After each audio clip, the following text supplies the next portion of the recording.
ఇటీవల మనం అంతర్జాతీయ ఆదివాసీ దినోత్సవం ఆగస్టు 9న జరుపుకున్నాం. అంటే అంటే భారతదేశంలో ఒక రకమైనటువంటి ప్రత్యేక పరిస్థితి. వివిధ దేశాల్లో కూడా అబారిజినల్స్ ఉంటారు కాబట్టి వాళ్ళు కూడా ఉన్నారు. అంటే వాళ్ళు మెయిన్ స్ట్రీమ్లో భాగస్వాములు అవుతున్నారా, లేదా మాకు స్టేటస్ కోనే కావాలి, గతంలో ఏ విధంగా మేము బతికామో అదే రకమైనటువంటి జీవన విధానంతో మేము ముందుకు సాగుతాం అనేటువంటిది ఉన్నదా ప్రపంచంలో? లేదండి, చాలా మార్పులు ఉన్నాయి గతంలో కంటే కూడా ప్రపంచవ్యాప్తంగా కానీ మన దేశంలో కూడా కానీ. ఇప్పుడు లిటరసీ రేస్ ఒకప్పుడు 0 ఉండే, స్వతంత్రం వచ్చినప్పుడు జనరల్గానే 7% ఉండేది. అది ఇవాళ మొత్తం జనరల్ సొసైటీకి పెరిగింది, ట్రైబల్స్లో పెరిగింది. ట్రైబల్స్ నాకు తెలిసి 17 ఇప్పుడు లేదు సార్, ఎక్కువ ఉన్నారు. ఇప్పుడు మనది లేడీస్ది 45కి వచ్చింది, జనరల్ది 53కి వచ్చింది ట్రైబల్ లిటరసీ రేట్ మన దగ్గర. అంటే అంటే మీరు చెప్పేది అది 91 సెన్సస్ మీరు చెప్తున్నారు. మీరు 1991 సెన్సస్ అది మీరు చెప్పేది 8.86% మహిళలకు ఉంది, 17% పెరిగిందా? ఇప్పుడు పెరిగిందండి. ఈ లాస్ట్ 10-15 ఇయర్స్లో బాగా పెరిగినటువంటి పరిస్థితి ఉన్నది. నేను చెప్పేటి లేటెస్ట్ ఫిగర్స్ బాగా పెరిగినాయి. కానీ అది తెగల వారీగా వేరియేషన్ ఉన్నది. మళ్ళీ ఇప్పుడు ఒక తెగలోనేమో ఇప్పుడు కోయ తెగ ఉందనుకోండి 60 దాకా ఉన్నది, లంబాడి తెగ ఉందనుకోండి 64 దాకా ఉన్నటువంటి పరిస్థితి ఉన్నది. అదే చెంచులకు పోయినాం అనుకోండి ఇంకా తక్కువ ఉన్నటువంటి పరిస్థితి ఉంది. ఇట్లా తెగల వారీగా వేరియేషన్ ఉంది. పురుషుల్లో కంటే మహిళల్లో ఇంకా కొన్ని తెగలు అయితే అస్సలు లేనటువంటి 0% ఉన్నటువంటి తెగలు కూడా ఉన్నాయి. అటువంటి తెగల్ని మనం ప్రిమేటివ్ టైప్స్ ఏదైతే ఉన్నాయో ఆ తెగల్ని గుర్తించి వాటి కోసం ప్రత్యేకమైనటువంటి శ్రద్ధ పెట్టాల్సినటువంటి అవసరం ఉంది. అందుకనే మేము ఇది ప్రత్యేకమైనటువంటి మిషన్గా తీసుకున్నాం. ఇప్పుడు ఆల్ ఇండియా ఆదివాసీ కాంగ్రెస్ ప్రత్యేకమైనటువంటి మిషన్గా తీసుకున్నాం.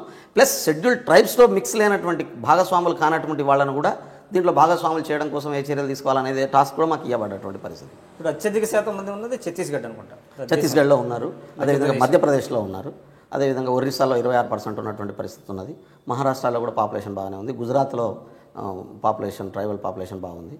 ఇవి పోను 7 స్టేట్స్ ఉన్నాయి కదా, అంటే అస్సాం కానీ, మిజో కానీ, త్రిపుర కానీ, మణిపూర్ కానీ, ఈ స్టేట్స్ అన్ని కూడా 7 సిస్టర్స్లో more than 90% population tribal population ఉన్నటువంటి పరిస్థితి ఉంది. ఒక అస్సాంలోనేమో 65 ఉంది. మిగతా అన్ని రాష్ట్రాలలో కూడా మోర్ దెన్ 90% ట్రైబల్ పాపులేషన్ ఉన్నది. అందుకని 6th షెడ్యూల్ పెట్టారు. ఇప్పుడు అనేక తెగలు ఉన్నాయి ఈ షెడ్యూల్డ్ ట్రైబ్స్లో.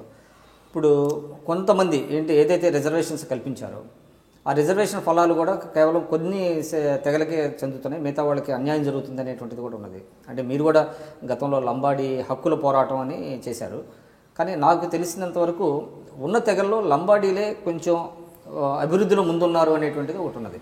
నిజమేనది? ఇది వాస్తవం అండి. ఎందుకంటే ఇక్కడ మనం గమనించాల్సింది ఏంటంటే లంబాడీలు మైదాన ప్రాంతంలో ఉన్నారు, ఏజెన్సీ ప్రాంతంలో కూడా ఉన్నారు. అంటే ఊరికి దగ్గరగా ఉండడం వల్ల కొంత స్కూళ్ళకి వెళ్ళాల్సినటువంటి వెసులుబాటు వాళ్ళకు ఉండేటటువంటి అవకాశం ఉంది, వెళ్తున్నటువంటి పరిస్థితి ఉంది. బ్రిటిష్ తీసుకొచ్చినటువంటి క్రిమినల్ ట్రైబ్స్ యాక్ట్ ఏదైతే తీసుకొచ్చారో 1906లో అప్పుడు ఐడెంటిఫై చేసినటువంటి 203 తెగలలో లంబాడి తెగ ఒకటి. ఈ క్రిమినల్ ట్రైబ్స్ యాక్ట్ తీసుకురావడం వల్ల ఏమైంది, అప్పటిదాకా సంచార తెగలుగా ఉన్నటువంటి తెగలందరినీ వారు స్థిర నివాసానికి తీసుకొచ్చారు ఆ క్రిమినల్ ట్రైబ్ యాక్ట్తో. ఎందుకంటే 1857 ఫస్ట్ వరల్డ్ ఇండియన్ స్వతంత్ర పోరాటం వీళ్ళ వల్లనే జరిగిందనేది వాళ్ళకు ఉన్నటువంటి ఒపీనియన్. ఎందుకంటే వీళ్ళు ఒక రాజ్యం నుంచి ఇంకో రాజ్యానికి ఇన్ఫర్మేషన్ ఇవ్వడం వల్ల ఈ సంచార తెగలన్నీ కూడా స్థానిక రాజులకు సపోర్ట్ చేయడం వల్ల మొదటి స్వతంత్ర తిరుగుబాటు జరిగింది. కాబట్టి ఈ సంచారాన్ని ముందు ఆపాలనే నిర్ణయం ఈస్ట్ ఇండియా కంపెనీ తీసుకున్నది. తర్వాత బ్రిటిష్ గవర్నమెంట్ టేక్ ఓవర్ చేసిన తర్వాత వాళ్ళు స్టడీ చేసి నిర్ణయం తీసుకున్నారు. తర్వాత ఇవన్నీ సంచార దశ నుంచి స్థిరనివాస దశకు వచ్చినాయి. ఈ స్థిరనివాస దశకు వచ్చినటువంటి తెగల్లో కొంత మిగతా వాళ్ళతో అంటే కంప్లీట్ ఫారెస్ట్లో ఉన్నటువంటి తెగలతో కంపేర్ చేసుకున్నప్పుడు వీళ్ళకి ప్రయోజనాలు వీళ్ళు పొందుతున్నటువంటి పరిస్థితి ఉన్నది. అందుకని నేను ప్రతి తెగను ఒక ప్రత్యేకంగా చూడాలి. ప్రతి తెగకు ఒక భాష ఉంది, ప్రతి తెగకు ఒక ఆచార వ్యవహారాలు ఉన్నాయి, ప్రతి తెగకు ఒక సంస్కృతి ఉంది. ఆ ఆచార వ్యవహారాలు, ఆ సంస్కృతి, వాళ్ళు నివాసించేటటువంటి భౌగోళిక ప్లేసు, ఇవన్నీ దృష్టిలో పెట్టుకుని వాళ్ళ డెవలప్మెంట్ మోడల్ మనం రూపొందించాల్సినటువంటి అవసరం ఉంది. అట్లా రూపొందించినప్పుడే ప్రతి తెగ, ఆ తెగలో ఉన్నటువంటి ప్రతి కుటుంబం సెంటర్ చేసుకుని రూపొందిస్తేనే మనం ఓవరాల్ డెవలప్మెంట్ తీసుకురాగలం. అప్పుడు వేరియేషన్ అంటే మనం కాన్స్టిట్యూషన్లో ఉన్నటువంటి అన్ని తెగల్ని షెడ్యూల్డ్ ట్రైబ్స్ అని ఒక దగ్గర పెట్టాం. అంటే వర్గీకరణ జరగాలంటారా? అంటే నేనేమంటానంటే డెవలప్మెంట్ మోడల్ మారాలంటాను నేను. వర్గీకరణ అవసరం లేదా? అవసరం లేదు. వర్గీకరణ సమస్య పరిష్కారం చేయదు.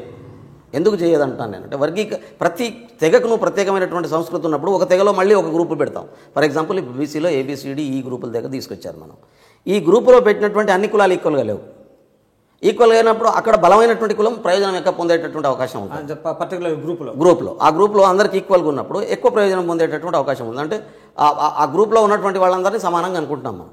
ఇప్పుడు భారతదేశ కాన్స్టిట్యూషన్ రూపొందించేటటువంటి మేకింగ్ ఆఫ్ కాన్స్టిట్యూషన్లో షెడ్యూల్ కాస్ట్, షెడ్యూల్ ట్రైబ్ని ఎట్లా ఐడెంటిఫై చేశారు? ఒక బేసిక్ పారామీటర్స్, అన్టచబిలిటీ అనే పారామీటర్ను చూసుకొని షెడ్యూల్ కాస్ట్ను డిసైడ్ చేసినటువంటి పరిస్థితి. లివింగ్ ఏరియాస్, కల్చరల్ డిఫరెన్సెస్, ప్రత్యేకమైనటువంటి భాషను దృష్టిలో పెట్టుకొని షెడ్యూల్ ట్రైబ్స్ను ఐడెంటిఫై చేశారు.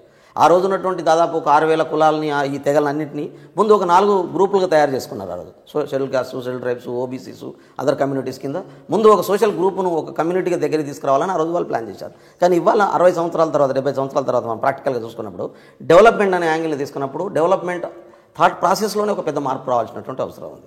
అది ప్రతి తెగకు ప్రతి కులానికి ఉన్నటువంటి బ్యాక్వర్డ్నెస్ దృష్టిలో పెట్టుకొని దానికి కావాల్సినటువంటి రోల్ మోడల్ను ప్రిపేర్ చేయాల్సినటువంటి అవసరం ఉంది. మనం షెడ్యూల్ కాస్ట్ అంత ఒకటి అనలేము.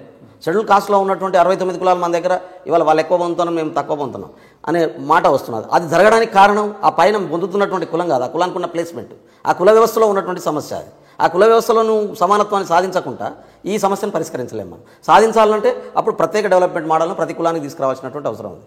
ఒకటే మాటలో చెప్పాలంటే క్యాస్ట్ బేస్డ్ డెవలప్మెంట్ మోడల్ను తీసుకొస్తే తప్ప పరిష్కారం కాలేము. అప్పుడు ఏంది కులతత్వ సొసైటీగా మారుతుంది కదా అనే ప్రశ్న వస్తుంది చాలామందికి. కుల సమానత్వాన్ని సాధించడం ద్వారా కుల ఆధిపత్యాన్ని నిర్మూలించగలం, తగ్గించగలం. అది అంబేద్కర్ చెప్పాడు. అంబేద్కర్ గారు చెప్పినటువంటి మాట అది. కాబట్టి కుల సమానత్వాన్ని ఎట్లా సాధిస్తాం?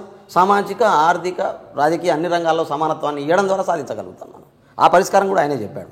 ఇక్కడ తన్నుకోవాల్సినటువంటి అవసరం లేదు, కొట్టుకోవాల్సినటువంటి అవసరం లేదు.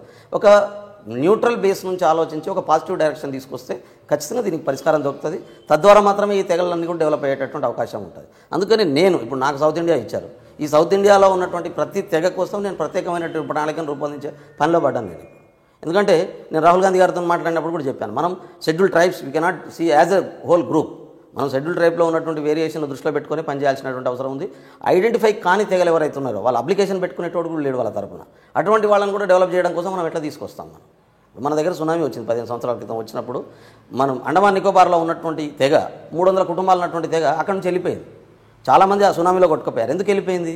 వాళ్ళకు ఒక అవగాహన ఉంది. సునామీ వస్తే సముద్రం దాదాపు ఒక 3-4 మీటర్లు లోపడిపోతుందని వాళ్ళకి అవగాహన ఉంది. చూశారు, చేపలు బయటకు వస్తాయని అవగాహన ఉన్నది. వాళ్ళు వెళ్ళిపోయినటువంటి పరిస్థితి. అంత అవగాహన ఉన్నది వాళ్ళకి ప్రకృతి మీద.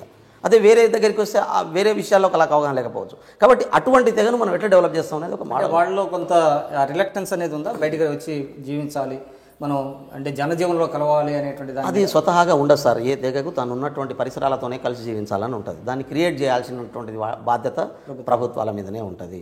బయటికి రావడం వల్ల వచ్చే ప్రయోజనాలు ఏంది, బయటకు రావడం వల్ల జనరల్ సొసైటీలో ఎట్లా భాగస్వాములు కాగలం అనేటటువంటి థాట్ ప్రాసెస్ను మనం క్రియేట్ చేయాల్సినటువంటి అవసరం కూడా మన మీదనే ఉంటుంది. అసలు ఇప్పటికీ చాలా తెగలు బట్టలు వేసుకోవట్లేదు, ఒకటే చీర కట్టుకుంటాను. మనం ఒరిస్సాకు పోతే మనం శ్రీకాకుళం బార్డర్కు మనకు విజయనగరం బార్డర్ ఒరిస్సా మధ్యన ఆ తెగలు నివసిస్తున్నాయి. నేను ఈ మధ్యన పోయి వచ్చాను, ఆ బెల్ట్ అంతా తిరిగి వచ్చాను. అయితే ఇప్పటికీ కూడా స్త్రీలు ఓన్లీ ఒకటే కొంగుతో బతుకుతున్నటువంటి పరిస్థితి ఉన్నది.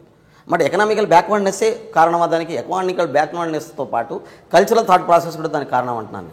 దాంట్లో కొన్ని మార్పులను మనం తీసుకురావాల్సినటువంటి అవసరం ఉంది. అప్పుడు వాళ్ళలో పోయి వాళ్ళలాగా ఆలోచించి వాళ్ళ ఆలోచన పద్ధతి నుంచి ఎట్లా వాళ్ళు ముందు తీసుకొస్తాం అనేది మనం అక్కడ ఆ కోణం నుంచి ఆలోచిస్తే తప్ప దాన్ని పరిష్కరించలేము మనం.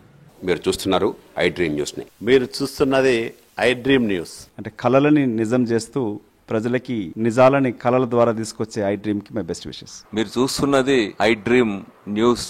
మీరు చూస్తున్నారు I dream channel. For more videos please subscribe I dream. మరిన్ని వీడియోల కోసం ఐ డ్రీమ్ ని సబ్స్క్రైబ్ చేయండి. Please subscribe I dream. And I am very much satisfied with the way interview went on.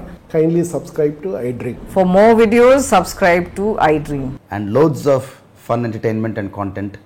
Do watch I Dream.